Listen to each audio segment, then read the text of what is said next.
મધ્યપ્રદેશમાં ભારે વરસાદ બાદ નદીઓ બે કાંઠે વહી રહી છે। વિદિશામાં બેતવા નદી ભયજનક સપાટીને પાર પહોંચી ગઈ છે। સવારથી એકાએક પાણીનું સ્તર 10 થી 12 ફૂટ વધ્યું।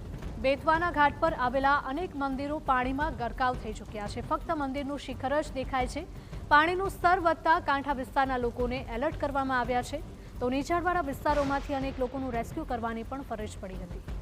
મધ્યપ્રદેશ અને ઉપરવાસમાં વરસાદના કારણે વિદિશામાં બેતવા નદીએ હાલ રૌદ્ર સ્વરૂપ ધારણ કર્યું છે અને ઘાટ પર આવેલા તમામ મંદિર સહિત ચરણતીર્થ મંદિરે જતો પુલ પણ પાણીમાં ગરકાવ થઈ ગયો છે। અહીં આવેલ નાના પુલની ઉપરથી પણ 3 ફૂટ જેટલું પાણી વહી રહ્યું છે। મધ્યપ્રદેશમાં હજુ આગામી 4 દિવસ વરસાદનું એલર્ટ અપાયેલું છે, ત્યારે પાણીનું સ્તર હજુ પણ વધવાની ભીતિ છે, જેને પગલે તંત્ર દ્વારા કાંઠા વિસ્તારના લોકોને સતર્ક કર્યા છે। सुबह से लगभग 10 से 12 फीट बेतवा नदी का जलस्तर बढ़ चुका है। हमारी टीम सभी जगह तैनात है। जहाँ भी रेस्क्यू पॉइंट आ रहे हैं वहाँ से हम रेस्क्यू भी कर रहे हैं। यहाँ भी हमने घाट खाली करा दिया। लोगों को सतर्क रहने के लिए कहा है कि जैसे ही जलस्तर और बढ़ता है वो सुरक्षित स्थानों पर पहुँच जाए। प्रशासन पूरी मुस्तैदी से तैनात है और सभी जगह हम लोग रेस्क्यू कार्य भी अच्छे से कर रहे हैं।